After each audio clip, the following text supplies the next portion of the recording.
Hi everyone. Great to be here with you today at the PCI community meeting. My name is Bruno Simões, and I'm head of certifications at Gertec Brazil. I lead the team that makes sure our payment solutions meet all the necessary security and compliance standards, especially when it comes to PCI. It's all about finding the right balance between innovation and trust. I'm also joined today by Vinícius Moreira, who works closely with me as our payments, security compliance specialist, and certifications coordinator. Vinícius has been doing outstanding work supporting certification process and helping us implement and maintain strong security practices in our payment device. His technical skills and dedication have been essential to our most recent PCI initiatives. We are really excited to take part in this event and exchange experience with professionals from all over the world. Thanks for having us. Okay, to kick off this presentation, I'd like to share a bit about Gertec with you.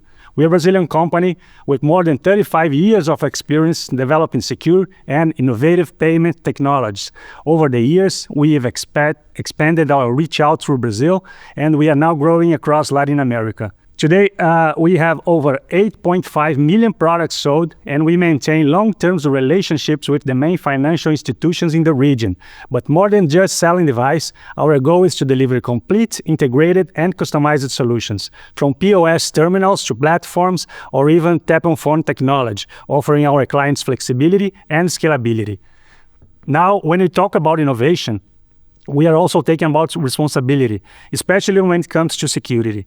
In the payment industry, trust is everything. That's why we build one of the largest R&D teams in the market, giving us the ability to develop not only cutting-edge products, but also secure by design solutions aligned with international standards. Since 2018, Gertec has been a PCI participating organization, actively contributing to the global discussions on payment security. And since 2018, we represented Brazil on the PCI Regional Engagement Board, helping to shape the future of secure commerce in our region. As our founder and CEO, Jorge Ribeiro, says, Gertec is deeply committed and engaged with its security mission, having been involved with PCI, EMVCo, in brands programs over the 15 years. With this strong foundation in security and innovation, Gertec delivers solutions designed to meet the demands of today's market and adapt to what's next. Okay, let's start with a quick overview of why this topic matters. The financial and payment industry is going through a fast and deep digital transformation. Every day, we rely more and more on ICT, information and communication technology, to keep things running from back-end infrastructure to real-time payments processing. But with this growing dependence comes greater exposure to risks. Cyber threats are evolving quickly, and the impact of a disruption today can be felt across the entire economy, affecting not just businesses, but people's daily lives. That's why in this presentation our goal is twofold. First, we will take a closer look at the three key regulatory frameworks, PCI DSS, LGPD, and DORA, and explore how they overlap and where they challenge us in terms of multi-compliance. And second, we will share an integrated framework that brings these standards together in a more cohesive and practical way, based on both best practices in the market and Gertec's hands-on experience managing compliance in complex environments. Let's dive in. Let's now take a closer look at the three frameworks we are focusing on: LGPD, DORA, and PCI DSS. Starting with the LGPD, this is Brazil General Data Protection Law, and it was strongly inspired by the European GDPR. It came into effect in 2020, represents a major shift in how personal data is handled in Brazil. The law is grounded in key principles like transparency, purpose limitation, data quality, and most importantly, respect for privacy. Any organization that processes personal data in Brazil or even targets people in Brazil must comply.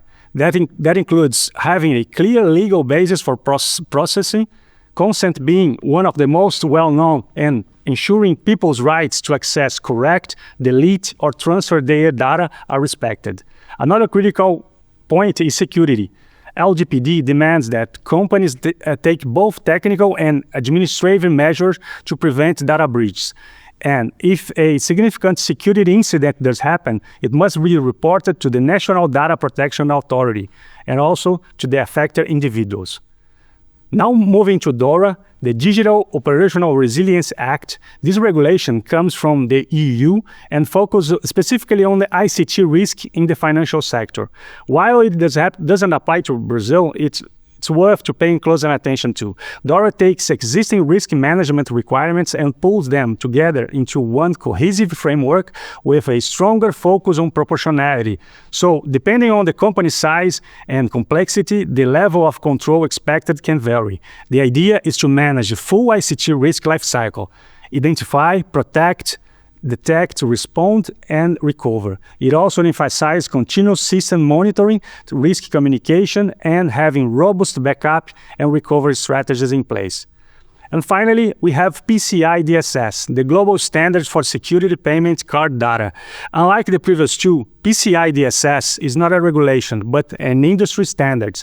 It includes 12 core requirements across 6 control objectives, such as protecting stored card data, encrypting data in transit, managing vulnerabilities, and controlling who has access to sensitive environments. Together, these 3 frameworks touch on overlapping but distinct areas: personal data protection, ICT risk management, and payment data security. And our goal is to understand how to work with all of them in an integrated, efficient way. Now let me walk you through this comparative analysis between PCI DSS, LGPD, and DORA.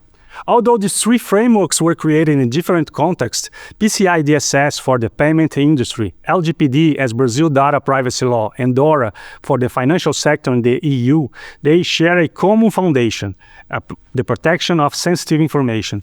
Each regulation has a different lens. LGPD focuses on personal data, DORA on the resilience of ICT systems, and PCI on payment account data. Still, the principles behind them are very much aligned. Starting with the risk and vulnerability management, all 3 require continuous risk assessment and monitoring.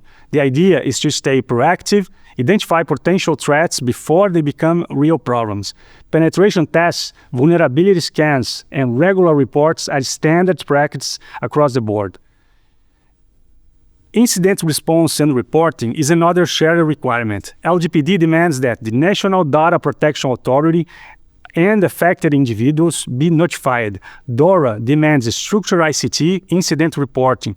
PCI DSS goes even further by requiring a full incident response plan for a cardholder data breach. In short, when things goes wrong, you need to act fast and transparently. On security controls, there's a clear alignment as well. Whether it's technical controls like firewalls and encryption, physical measures like access control, and administrative actions like awareness training, all 3 frameworks expect organizations to build strong, multi-layer defense. Governance is fundamental. Each regulation requires clearly defined roles and responsibilities with ongoing programs to maintain compliance. It is not a one-time setup, it's a living process.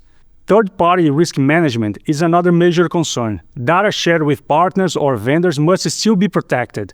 All 3 regulations emphasize accountability and oversight when working with third parties. And finally, training and awareness, because even the best policies can fail if people aren't properly trained. Human error remains one of the biggest vulnerabilities, so raising awareness is not optional, it's essential. So even though these standards come from different worlds, the overlap is real and meaningful. So let me introduce to you Gertec's Integrated Security and Compliance Framework, a model we have not only designed but put into practice across our organization. This framework stands on 5 interconnected pillars: governance and risk management, data protection and privacy by design, incident response, continuous monitoring, and finally, building a strong security culture. These pillars work together to create a solid and reliable foundation for both security and compliance. All the insights and results you are going to see today come from internal research we conducted at Gertec. We compared how these key areas were perceived before and after implementing the framework. And the difference is clear. It's not just theory. It's a real shift in how we manage and safeguard our systems and data. So let's take a closer look at Pillar 1, Integrated Governance and Risk Management. As you can see in the chart, there has been a remarkable improvement since we adopted the framework.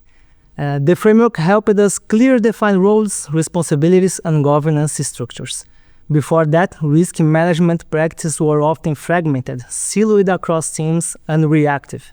With the framework in place, we created a unified and proactive risk management process, one that connects technical risks to business impacts.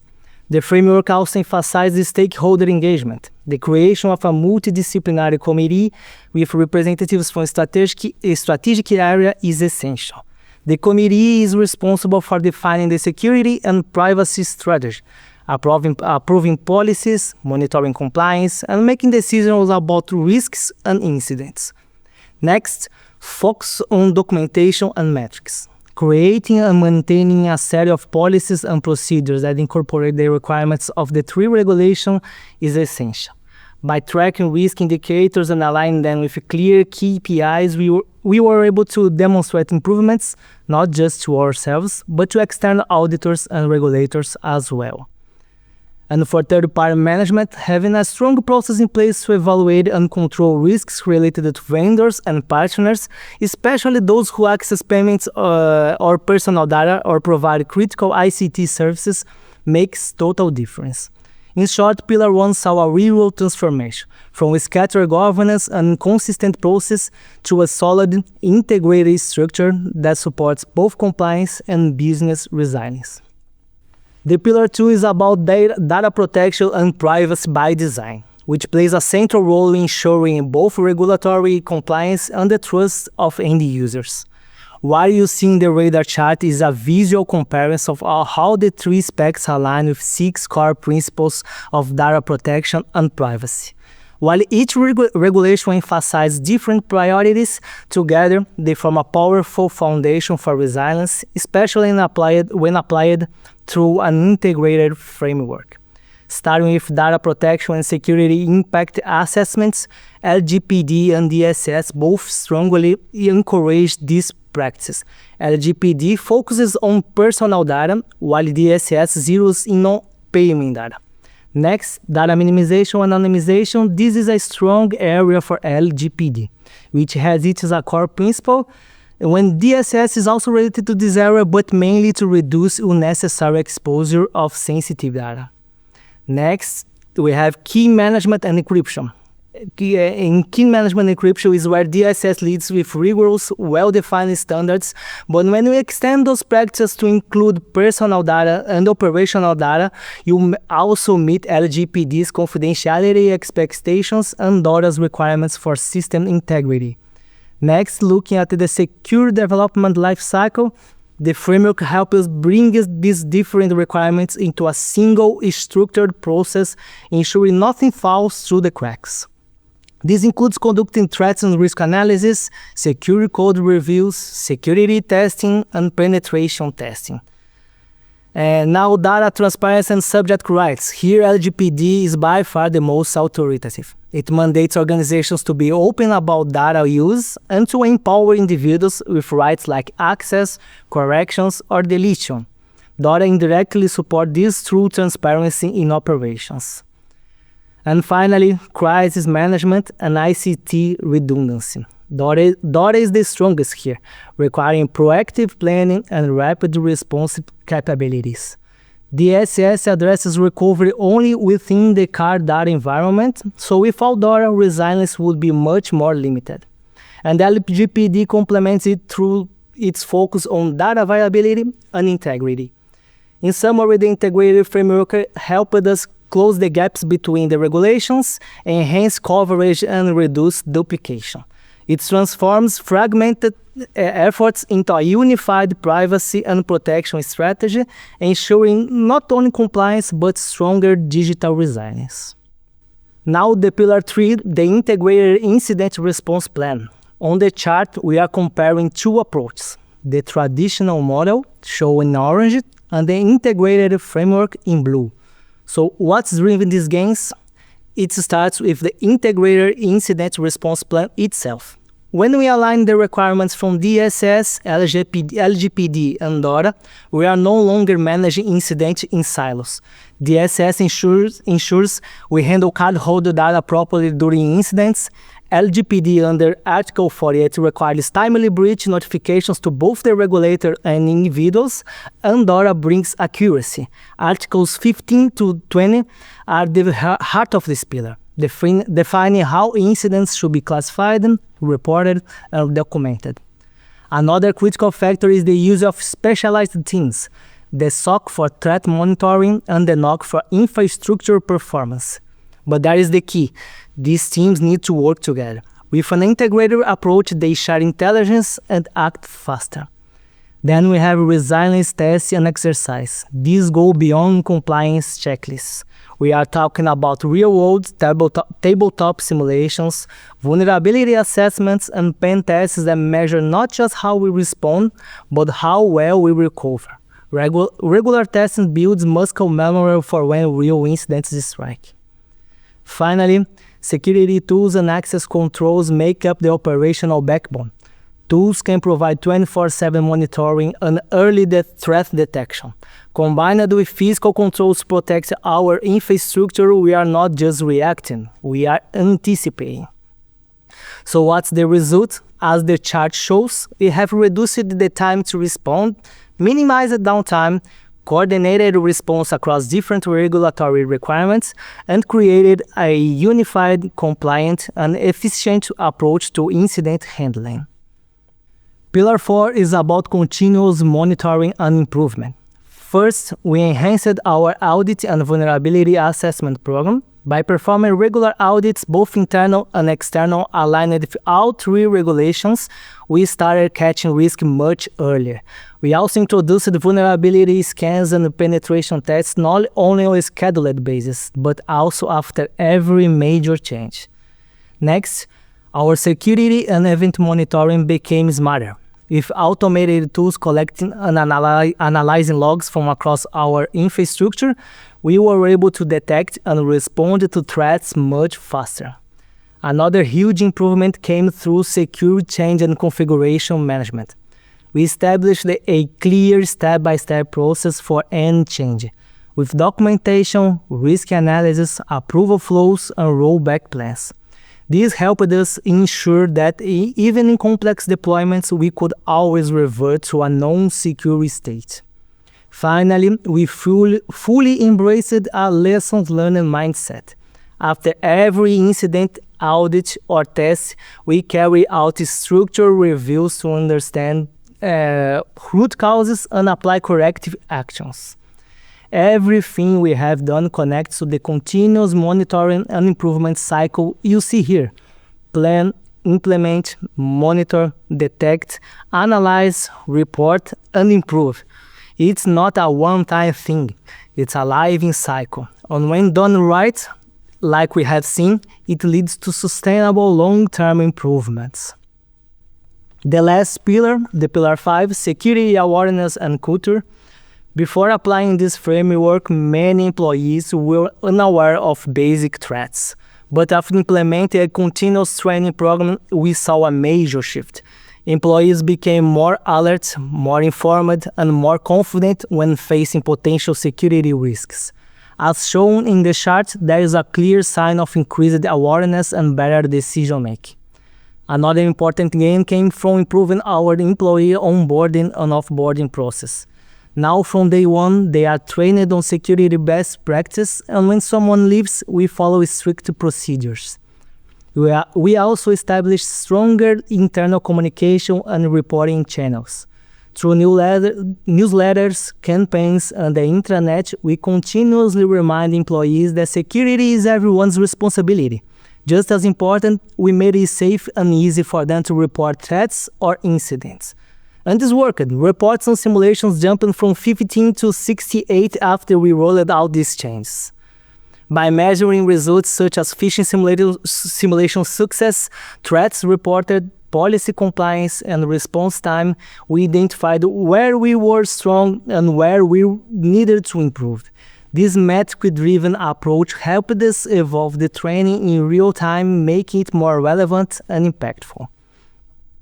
Finally, all of this is supported by a clear and well-communicated information security policy.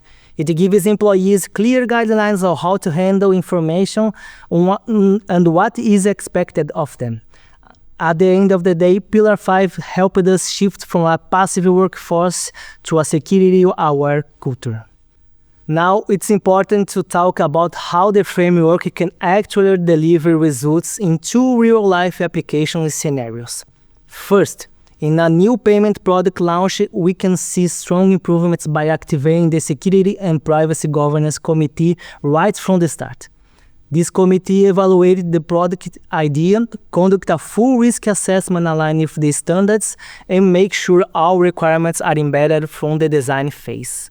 We apply secure software development practices, plus we run privacy and security impact assessments for the loyalty program and card processing, which help us reduce unnecessary data collection and apply strong encryption from the point of capture. Thanks to that, we have minimized attack surfaces, improved key management, and ensured that new terminal meet compliance while being secure and resilient. We don't just test the product, we stress test it under real conditions. Now, moving to the second scenario, security incident response. A phishing attack will trigger the whole response. Because of the framework, an incident can be detected early and escalated quickly. The incident response team can isolate the threat, remove the malware, and patch the vulnerability. We also follow through with legal obligations of a coordinated notification process and restore the system securely. But the real impact comes afterward. A full lessons learned review identifying that phishing awareness needs improvement and turning the incident into a training opportunity. Now let's wrap up with what really matters, the results. Now I give back the floor to Bruno. Okay, by applying this integrated framework combining DSS, LGPD, and DORA, we've seen significant improvements across the board. First, we've achieved regulatory efficiency, addressing multiple compliance requirements in a single, streamlined approach. This alone reduces complexity and cut down on compliance costs. Security posture has also matured significantly. We moved from reactive measure to much more proactive and strategic model. We optimized resource by eliminating duplication in controls and process. Instead of running parallel efforts for each regulation, we've unified them, saving time, effort, and money. The organization now enjoys a real competitive advantage, being able to demonstrate strong security. Also, compliance builds trust with both consumers and partners. We reduce compliance costs by eliminating redundancy, enhanced overall digital operational resilience, improved consumer and market trust by ensuring high standards of security and privacy. Ultimately, stronger protections against increasingly sophisticated cyber threats. The graph here speaks for itself. Across governance, data protection, resilience, and awareness, we've seen consistent and steady mature over time. This approach made us stronger, smarter, and more secure, which is exactly what is needed in today's evolving threat landscape. And that's it. To explore how our solution can boost your business or learn more about our portfolio, our Gertec Brazil team is ready for an in-depth discussion. Thank you for your attention.